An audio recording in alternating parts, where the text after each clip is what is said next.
കോഴിക്കോട് കക്കാടംപൊയിലിൽ ഓടിക്കൊണ്ടിരുന്ന കാറിന് തീപിടിച്ചു. കരുളായി സ്വദേശികൾ സഞ്ചരിച്ച കാറാണ് കത്തി നശിച്ചത്.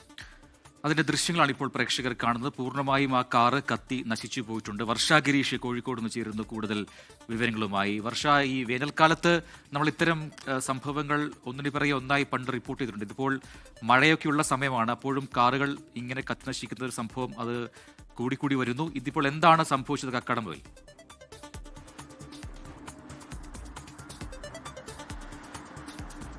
അമൃത, ഇന്ന് ഉച്ചയ്ക്ക് 2:30-യോടെയാണ് സംഭവം. അതായത് നിലമ്പൂരിൽ നിന്നും കക്കാടംപൊയിലേക്ക് പോകുമ്പോൾ പീടികപ്പാറയ്ക്കും കള്ളിപ്പാറയ്ക്കും ഇടയിൽ കൂമ്പാറ കക്കാടംപൊയിൽ റോഡിൽ വെച്ചാണ് ഈ കാറിന് തീ പിടിക്കുന്നത്. തീയും പുകയും ഉയർന്നത് കണ്ട് മറ്റ് യാത്രക്കാരാണ് ഈ കാറിലുള്ളവരുടെ ശ്രദ്ധയിൽ പെടുത്തുന്നത്. അതുകൊണ്ട് അവർ കാറിൽ നിന്നും പെട്ടെന്ന് ഇറങ്ങി ഓടുകയായിരുന്നു. അതുകൊണ്ട് മാത്രമാണ് വലിയ അപകടം ഒഴിവായത്. നമുക്ക് ദൃശ്യങ്ങൾ കണ്ടാൽ തന്നെ അറിയാം, കാറ് പൂർണ്ണമായി കത്തി അമർന്നിട്ടുണ്ട്. അത്തരമൊരു സാഹചര്യത്തിൽ പെട്ടെന്ന് ഇവർക്ക് പുറത്തേക്ക് രക്ഷപ്പെടാൻ കഴിഞ്ഞു എന്നുള്ളതാണ് ഏറെ ആശ്വാസകരമായ കാര്യം.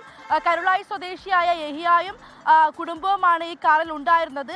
അദ്ദേഹവും 5 പേരും അടങ്ങി 6 പേരാണ് ആകെ കാറിൽ ഉണ്ടായിരുന്നത്. ഇവരെല്ലാം തീയും പുകയും ഉയർന്നത് ശ്രദ്ധയിൽപ്പെട്ടതോടുകൂടി കാറിൽ നിന്നും ഇറങ്ങി ഓടുകയായിരുന്നു. എന്താണ് തീപിടുത്തത്തിനുള്ള കാരണമെന്ന് ഇതുവരെ വ്യക്തമായിട്ടില്ല. എന്തായാലും വലിയ അപകടം തന്നെയാണ് ഒഴിവായത്. ഏറെ നേരത്തെ പരിശ്രമത്തിനൊടുവിലാണ് മുക്കം അഗ്നി രക്ഷാസേന തീ അണച്ചത്.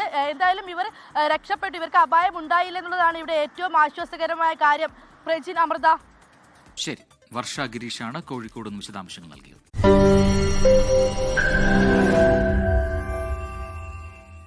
ലോകത്തെവിടെയായാലും ഏത് സമയത്തും 24 വാർത്തകളും ഓഗ്മെന്റഡ് റിയാലിറ്റി പാക്കേജുകളും എക്സ്പ്ലെയിനറുകളും വിശദമായി കാണാൻ ഞങ്ങളുടെ യൂട്യൂബ് ചാനൽ നിങ്ങൾക്ക് സബ്സ്ക്രൈബ് ചെയ്യാം.